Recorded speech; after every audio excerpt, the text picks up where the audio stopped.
Hello mga antik! Yan mga antik, kumusta? O, balik-balik na sa kaanin mo. Kasi makarelate na ko aning timo. Okay ba? Unsa niya akong gipang... Unsa niya akong gipang like. Unsa ni? Let's open it. The timo, guys.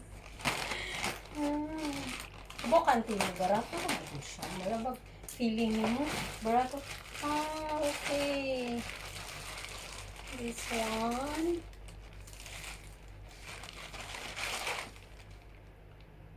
May ragi di ay siya sa picture. Gaan kaayo. Sa picture kay nindot kay siya tanawon. Pero okay ra na siya pang oran-oran. Kani sa siya unsa sa siya. Okay ba guys?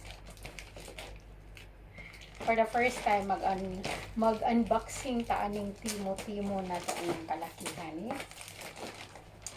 Puno na tang karton. God, the timo.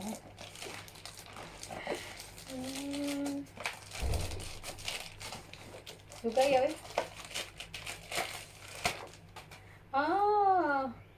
Plancha. Yeah, the iron.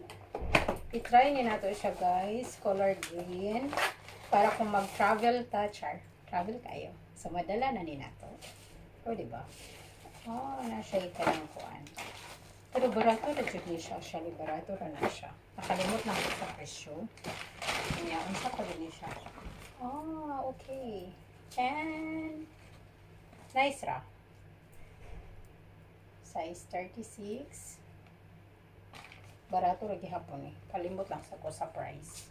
Pero short ko, wala ko na kuha na yung mahal kayo. So, nakita ko yung first time ko nag-order sa timo guys. Namag-good ko yung kuan yun ani nga pinakaganahan dito ako. Isa pa yun eh. Mga shoes din. Same mo niya. Kani siya kay white color.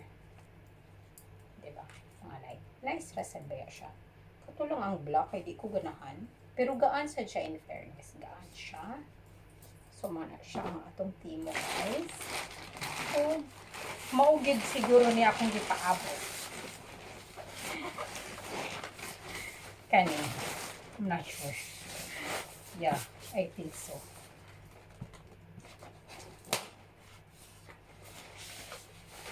Oh my God, gamay day kaayo. Kani siya.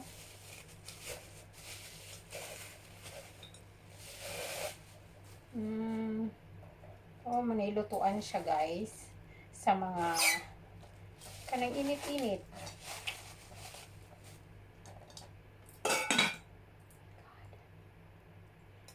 Mura ni siya kung giganahan. Ganahan mas ako sa akong shoes. Not shoes, sandal. Mura to siya. And thank you for watching. Walay pinta na. Walay kwenta. Ganahan ako mag-video. Okay. Thank you so much, guys.